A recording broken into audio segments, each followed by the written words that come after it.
दोस्तों, रमजान का मुबारक महीना शुरू हो चुका है और साथ ही इसी महीने की 14 तारीख को हिंदुओं का एक बड़ा त्योहार होली भी है और इसी दिन यानी कि 14 तारीख को ही रमजान मुबारक का जुमा भी है।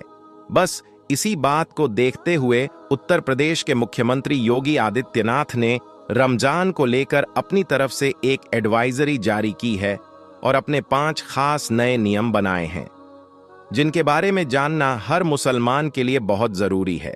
आज हम आपको इसी के बारे में बताने वाले हैं कि रमजान को लेकर उत्तर प्रदेश के मुख्यमंत्री योगी आदित्यनाथ ने क्या बड़ा बयान दिया है और 5 ऐसे कौन से खास नए नियम बनाए हैं जिनको लेकर योगी सरकार ने अपने आला अधिकारियों को सख्त निर्देश दिए हैं। जानकर यकीनन आप भी हैरान रह जाओगे, इसलिए आज का यह वीडियो आप सभी के लिए बहुत खास है। आप इस वीडियो को आखिर तक जरूर देखें और आप सबसे यह गुजारिश है कि आप इस वीडियो को लाइक करें या ना करें, मगर मेहरबानी करके इसे शेयर जरूर कर दें ताकि और भी मुसलमानों के पास में यह वीडियो पहुंच जाए। तो चलिए दोस्तों, शुरू करते हैं। दोस्तों, जैसा कि आप सभी को मालूम होगा कि उत्तर प्रदेश के मुख्यमंत्री योगी आदित्यनाथ को मुसलमानों के खिलाफ अजीबोगरीब बयान देने के लिए खास जाना जाता है। जब से उत्तर प्रदेश में योगी सरकार बनी है, तब से लेकर अब तक जितने भी मुसलमानों के त्योहार आई हैं, हर बार यही संशय बना रहता है। इस बार पता नहीं योगी सरकार की क्या एडवाइजरी जारी होगी। इस बार इस त्योहार को मनाने की हमें इजाजत मिलेगी या नहीं मिलेगी, हर बार यही संशय बना रहता है। योगी सरकार ने पहले मुहर्रम, फिर बकरा ईद, फिर ईद और अब रमजान को लेकर अपनी एडवाइजरी जारी की है और अपने 5 खास नए नियम बनाए हैं और अपने आला अधिकारियों से कहा है कि वो रमजान के महीने में इन 5 नियमों का सख्ती के साथ में पालन करवाएं और अगर कोई इनकी पालना नहीं करता है तो उन पर कड़ी से कड़ी कार्रवाई की जाए। नंबर 1, भीड़ इकट्ठा ना होने पाए। दोस्तों, योगी सरकार ने अपने आला अधिकारियों को पहला सख्त निर्देश तो यह दिया है कि इस बार रमजान के महीने में कोई भी सड़कों पर भीड़ इकट्ठा ना करने पाए, यानी कि एक जगह पर भीड़ इकट्ठा करके न खड़े होने पाए। और खास करके 14 मार्च 2025 के दिन इस बात का विशेष ध्यान रखा जाए, क्योंकि 14 मार्च के दिन हिंदुओं का बड़ा त्योहार होली भी है और साथ ही मुसलमानों की रमजान मुबारक का जुमा भी है, यानी कि 14 मार्च के दिन जुमा की नमाज भी पढ़ी जाएगी। इसलिए इस दिन आप इस बात का खास ध्यान रखें कि कोई भी इस दिन भीड़ इकट्ठा करके ना खड़े होने पाए। ऐसा इसलिए क्योंकि हाल ही के दिनों में ऐसा देखा गया है कि हमारे देश भारत में कुछ ऐसे असामाजिक तत्व हो चुके हैं जो इस बात का फायदा उठाकर भीड़ में जाकर खड़े हो जाते हैं और फिर सांप्रदायिक माहौल खराब करने की कोशिश करती है। इसलिए योगी सरकार ने इस बार रमजान के महीने में अपने आला अधिकारियों को निर्देश दिए हैं कि वह संवेदनशील इलाकों में मॉनिटरिंग करना शुरू कर दें और माहौल खराब करने वालों को किसी भी हाल में बख्शा ना जाए, उन पर कड़ी से कड़ी कार्रवाई की जाए। हम आपको बता दें कि योगी सरकार का यह फरमान सुनकर पुलिस जगह जगह पर सतर्क हो चुकी है, यानी कि हमारे देश भारत में होली का त्योहार और रमजान शरीफ का जुमा शांति और भाईचारे के साथ मने। इसलिए पुलिस अब से ही अलर्ट हो चुकी है और संवेदनशील और अति संवेदनशील इलाकों में मॉनिटरिंग करनी भी शुरू कर दी है, क्योंकि इसके लिए योगी सरकार ने अपने आला अधिकारियों को सख्त निर्देश दिए हैं और कहा है कि वह इस बार रमजान के महीने में इस बात का सख्ती के साथ पालन करवाने की कोशिश करें। नंबर 2, लाउड स्पीकर की आवाज धीमी रखी जाए। दोस्तों, जैसा कि आप सभी को मालूम है, रमजान का महीना शुरू हो चुका है और इस महीने में सुबह सहरी के वक्त बार बार मस्जिदों से आवाज लगाई जाती है, फिर अजान होती है और फिर नमाज होती है। इसी तरह से फिर शाम को इफ्तारी के वक्त सायरन बजता है और मस्जिदों से रोजा खोलने की आवाज लगाई जाती है।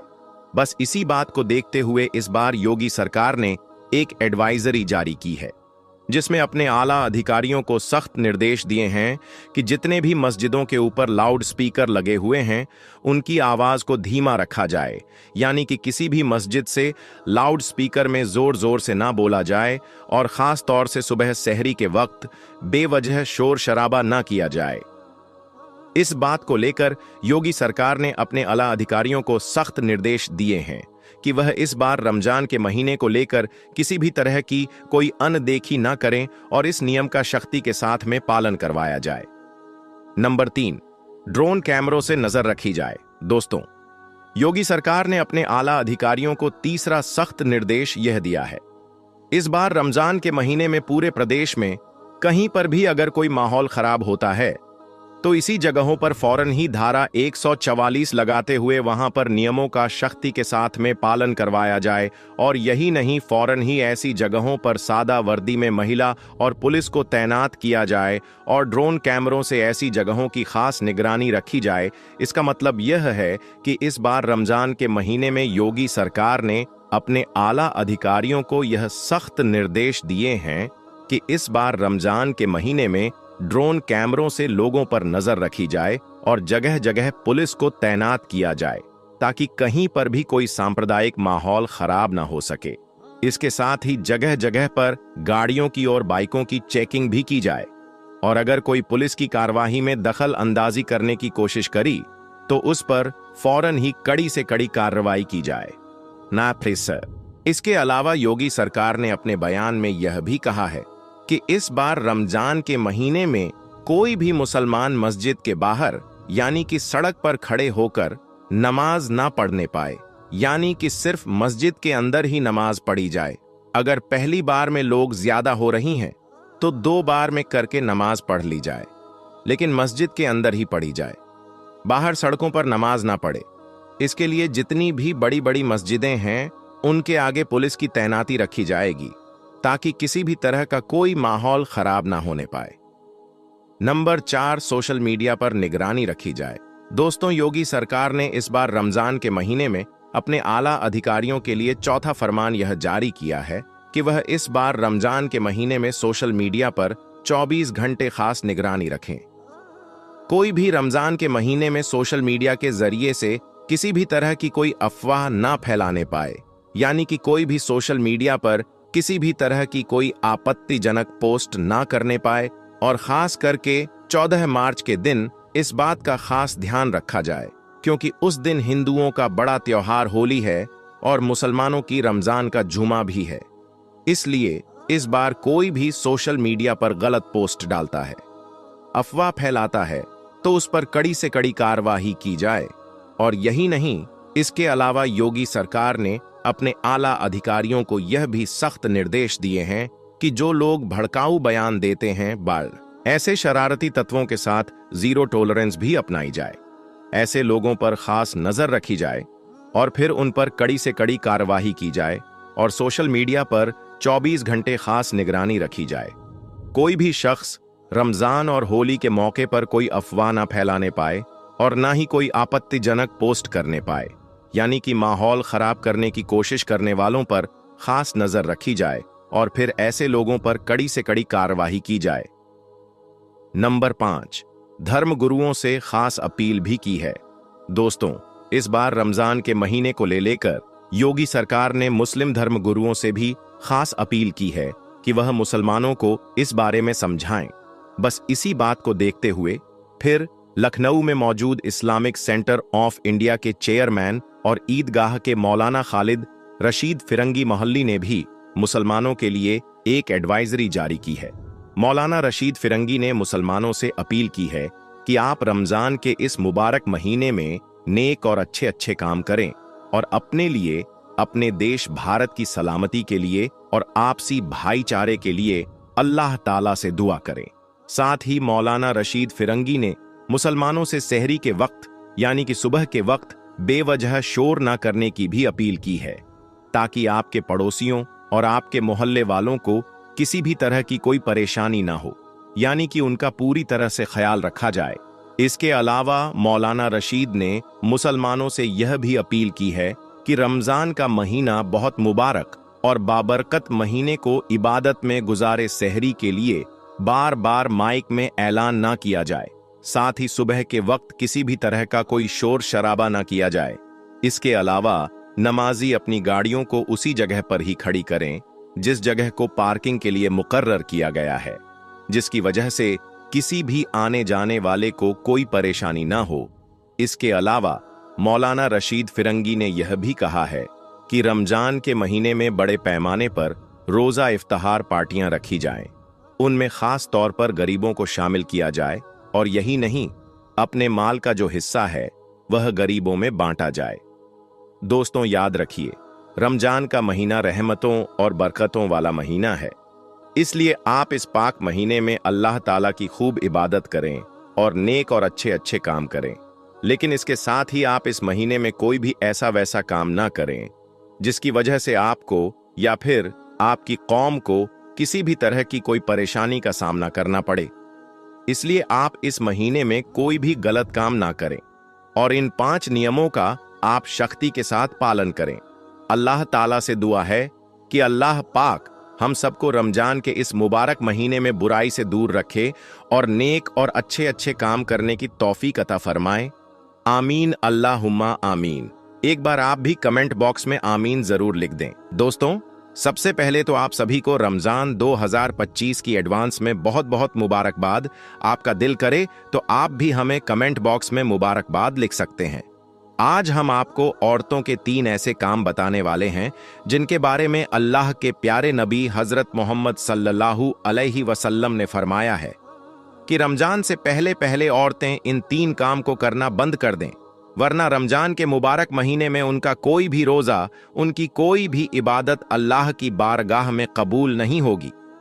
ऐसी औरतें रमजान में रोजा रखकर भी तबाह और बर्बाद हो जाएंगी। इसलिए आज का यह वीडियो आप सभी के लिए बहुत खास है।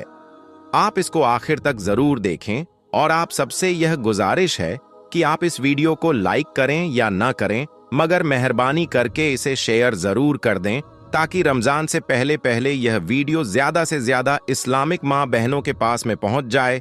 तो चलिए दोस्तों, शुरू करते हैं। दोस्तों, रमजान के महीने का हर मुसलमान बड़ी बेसब्री से इंतजार करता है, क्योंकि इस महीने में नेकियों का भाव बढ़ जाता है। एक नेकी के बदले में 70 नेकियां मिलती हैं। यही वजह है कि रमजान के मुबारक महीने में हर मुसलमान बुराइयों से दूर हो जाता है और अल्लाह पाक की इबादत में लग जाता है। मगर क्या आप जानते हो कि इस दुनिया में 3 बदनसीब औरतें ऐसी भी हैं जिनके बारे में अल्लाह के प्यारे नबी ने फरमाया है कि अगर औरतें रमजान से पहले पहले इन 3 काम को करना बंद नहीं किया तो ऐसी औरतों की कोई भी इबादत, कोई भी रोजा अल्लाह की बारगाह में कबूल नहीं होगा, बल्कि ऐसी औरतें रमजान में रोजा रखकर भी तबाह और बर्बाद हो जाएंगी। नंबर 1, हया और पाकीज़ा। दोस्तों, प्यारे नबी ने फरमाया है कि रमजान के आने से पहले पहले हर औरत पर यह लाजिम है कि वह बेहयाई को छोड़ दे और अपने किरदार के अंदर हया और पाकीज़ा को शामिल कर लें। याद रखें, रमजान सिर्फ खाने पीने से रुकने का नाम ही नहीं है, भूखा प्यासा रहने का ही नाम नहीं है, बल्कि दिल, नजर और जुबान की पाकीज़गी भी है। अगर कोई औरत रमजान के मुबारक महीने में भी पर्दे से गाफिल रहती है, अपनी जबान को बेहुदा बातों से नहीं रोकती है, अपनी नजरें झुकाने के बजाय दूसरों को देखने में मसरूफ रहती है, तो समझ लो कि शैतान ने ऐसी औरत के दिल में वसवसे डाल दिया है। अल्लाह ताला ने खुद इरशाद फरमाया है कि बेशक जो लोग पाकीज़गी इख्तियार करते हैं उनसे बहुत ज्यादा मोहब्बत करता है। इसका मतलब यह है कि अगर कोई औरत रमजान के मुबारक महीने में भी अपनी हया को महफूज नहीं रखती है, अपनी गैरत को महफूज नहीं रखती है, तो ऐसी औरत की कोई भी इबादत रमजान में कबूल नहीं होगी, बल्कि ऐसी औरत रमजान में रोजा रखकर भी तबाह और बर्बाद हो जाएगी।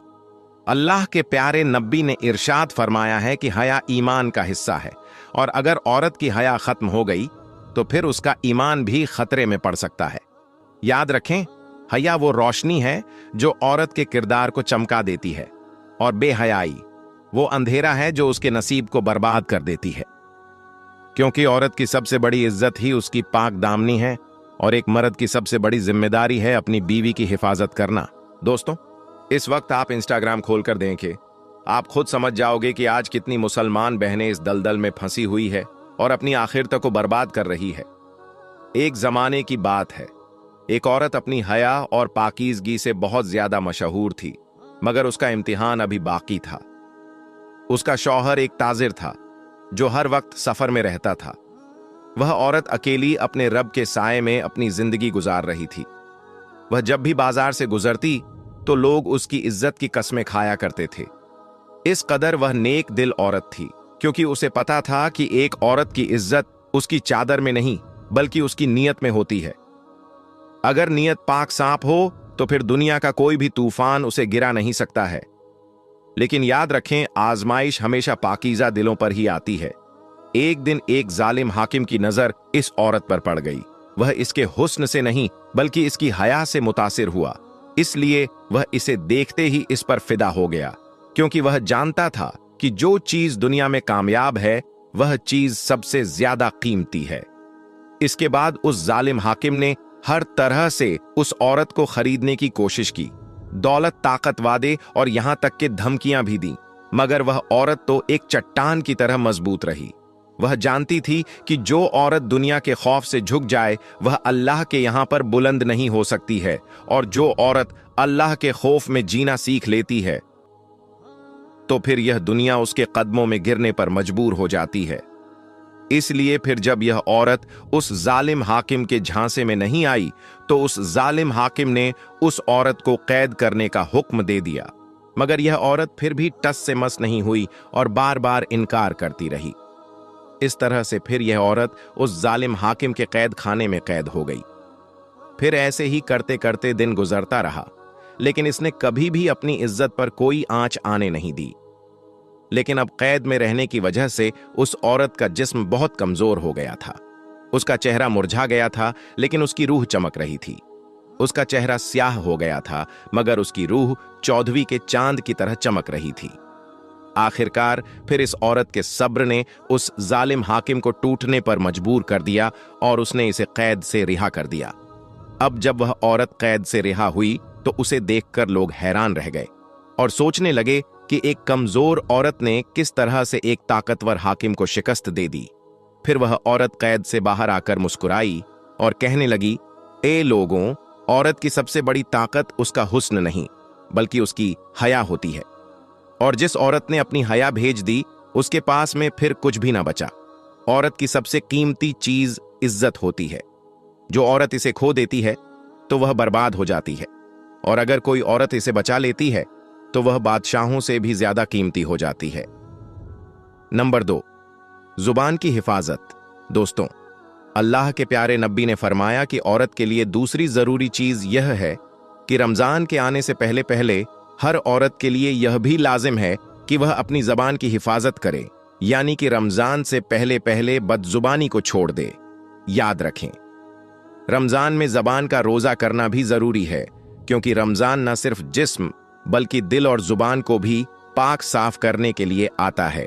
आंसी, अगर कोई औरत रमजान के मुबारक महीने में भी गलत जबान का इस्तेमाल करती है, दूसरों की बुराई करने में अपना वक्त गुजारती है, चुगलखोरी में वक्त गुजारती है, गीबत और झूठ में लगी रहती है, तो समझ लो कि ऐसी औरत रोजा रखकर भी अपना ही नुकसान कर रही होती है। अब जरा आप सोचिए कि अगर कोई औरत अपने रोजे के दौरान अपनी जुबान की हिफाजत न कर सकी तो क्या ऐसी औरत अल्लाह की रहमत के मुश्ताक होगी?